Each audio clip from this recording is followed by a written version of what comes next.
information and drain all the money out of your account using Cash App. The very first time that I was exposed to this type of fraud was when I watched my friend get robbed for $7,000 by a scammer who was using Cash App to transfer money out of his bank account. We were sitting in the car chilling, smoking, listening to music, and all of a sudden he gets a notification from Bank of America that Cash App had charged his card for $1,000. So the first thing he does, he goes to Cash App, no transactions. Then he goes to the Bank of America app, and before he can even get the app open, the notification, then another notification. And by the time he actually gets the app open, $4,000 is gone from his Bank of America. $4,000. So he immediately calls Bank of America, and by the time he gets to speak to an actual person, the scammer had already transferred $7,000 out of his account, and there was nothing that he could do about it. So he's on the phone with the banker going back and forth trying to keep his cool, but the banker's being slow about everything. And then they start going back and forth, conversation gets heated, you know how it goes. And so by the end of the conversation, all the banker can tell him is that we're going to open a case for all these transactions to make sure they weren't you, and we might be able to reimburse your money, we might not. So he gets off the phone and he's pissed. It takes him over 2 weeks to finally get the bank to reimburse him the money. But here's the catch. The scammer still got away with the $7,000. So the $7,000 that the bank reimbursed him with came out of the bank's insurance policy. So the scammer still won. The scammer still got away with $7,000. So that got us to talking and wondering, how are they doing this? How are scammers making this kind of money? And the things that we learned completely changed our life forever. In this video, I'm going to be explaining how scammers are making anywhere from $65 to $70K a month using Cash App to transfer money off of stolen debit and credit card information. $60 to $75K a month, easy light work. Now, this video is for educational purposes only. I don't condone any illegal activity. I'm not encouraging YouTube. I'm just letting y'all know what's going on out here so that y'all don't become a victim like my friend did. So that y'all can protect yourself against frauds and scams. This only takes 3 simple steps for a scammer to do. Only 3 simple steps, and a scammer can make anywhere from $2,000 to $5,000 a day stealing money off of stolen debit and credit card information. But before we get into this video, I need to do a giveaway. Every single video, I'm giving away $2,000 to one of the people who watch the video, comment, and join my Telegram channel. The winner for the last video was Amanda. I already DM'd you and got your PayPal information. I'm about to send you your bread right now. If you want the full information for the next giveaway for this video, make sure you watch this video all the way to the end. Once again, it's only 3 simple steps, and I only want to send $2,000 to someone who watched the video all the way to the end. And Amanda, I just sent you your money.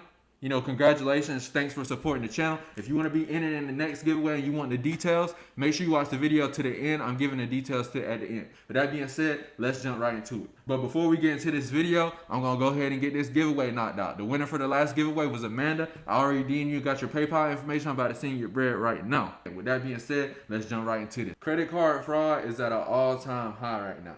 It only takes a scammer less than 15 minutes once they have some stolen debit and credit card information to transfer anywhere from $2,000 to $5,000 using Cash App. Step 1, stealing your card details and personal information. In order for any of this to work, a scammer needs stolen debit and credit card information. And there's several different ways that a scammer can steal credit and debit card information, but the most popular way for a beginner level scammer to get stolen debit and credit card information is to buy them from a scammer who already has the equipment and software and the experience. So basically a beginner level scammer is going to buy them from a scammer who's advanced, who has the software, equipment, setups, phishing sites, etc. to steal stolen debit and credit card information, or to steal credit card information in bulk. The scammer goes, they hits up their vendor, they buy some credit and debit card information, but if a scammer is going to be using them on Cash App, the debit card information, because it's Cash App, they need to make sure it comes with the social security number and date of birth so that they can verify the Cash App account. And that brings us to step 2, setting up the Cash App account.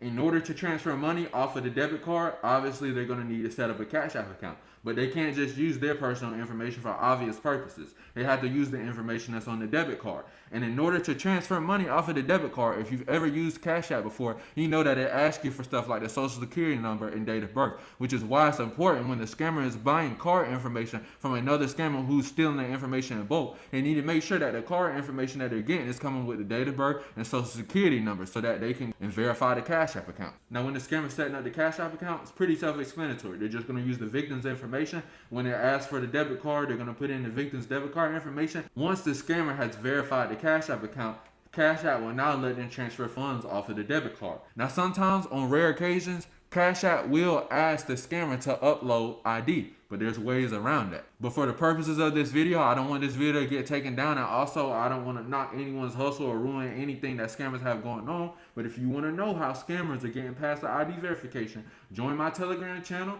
Go to our shop, click the product that says Cash App Kit, watch the video, thank me later. Now that the scammer has completely verified the account, got past the ID verification, now they have a completely verified Cash App account that they can transfer money off of the debit card with. And that takes us to step 3, transferring the money.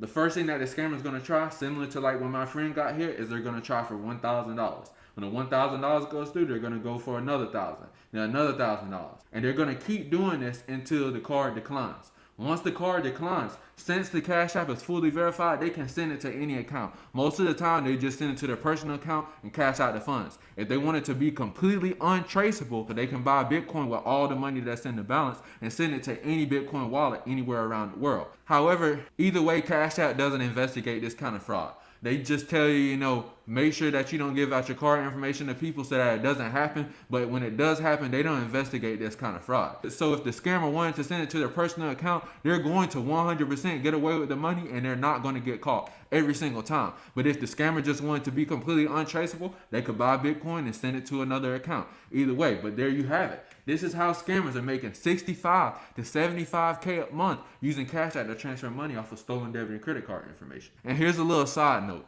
When it comes to credit card fraud with the bank and debit card fraud with the bank, they're not investigating anything under $50,000. They're just going to reimburse the customer, give them back their money. But anything that's under that is a petty loss. $5,000 is nothing to the bank.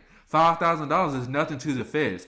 A lot of people don't know this, but in order to investigate a $5,000 loss, it's going to cost the feds more than $5,000, way more than $5,000 to actually investigate it. So that being said, they're not worried about any of the petty stuff that's on Cash App, all these little PayPals, anything under 50. The feds and the bank, they don't care about it. It's a petty loss. Also, all banks have insurance to cover these type of losses, so it's nothing to them. When they get the loss, they report it to their insurance, the customer gets reimbursed, as simple as that. And so with that being said, with this loophole, scammers are making lots and lots of money. Now, this video is for educational purposes only. I'm not encouraging you to go do any illegal activity. Scamming is bad. If you have less than $1 million to your name, then I wouldn't recommend that you try scamming. It's not a good thing to do. This video is for educational purposes only. And there you have it. If a scammer wants to make $2,000 to $5,000 in less than 5 minutes, they only have to follow those 3 steps. Now, for the giveaway that I talked about at the beginning, every video until I reach 1,000 subscribers, every single video, I'm sending $2,000 to one of the first 100 people to comment, like this video, and join my Telegram channel. If you're on TikTok, Instagram, or